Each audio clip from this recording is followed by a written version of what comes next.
Car party పెంపకం మాజీ CM KCR sir June 5 తారీఖు నాడు కాళేశ్వరం కమిషన్ విచారణ పోతాడని అన్నారు కదా. అయితే కేసీఆర్ సార్ 5 తారీఖు నాడు ఓడు కుదురతలేదట. ఆయనకు ఎప్పుడు పోతాడు మరి? 5 తారీఖు కాకుంటే ఇంకేమన్నా వేరే డేట్ పెట్టుకున్నాడా అంటే ఏమో మరి. అన్ని ముచ్చట్లు అరుచుకుందాం పరి.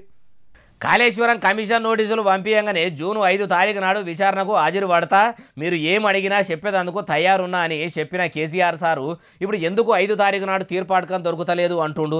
పోతే గిట్లా విచారణ చేసి అటు నుంచి అటే సీదా సర్కారు లాంఛనాలతోనే జైలుకు తీసుకుపోతారని గిట్లా అనుకుంటున్నా ఎట్లా అంటే ఏమో. కేసీఆర్ సార్కు జూన్ 5 తారీఖు వరకు టైం చాలది, జూన్ 11 తారీఖు పక్కా వస్తానని ఇప్పుడు కాళేశ్వరం కమిషన్ వాళ్ళకి చెప్పిండట.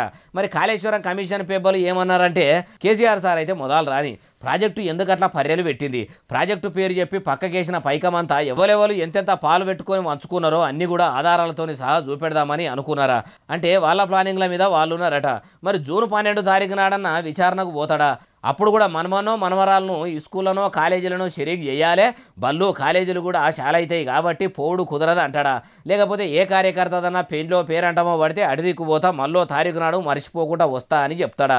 అంటే ఏమో ముంగడ తెలుస్తుంది అంటారు ఈ ముచ్చటిన్నోళ్ళు.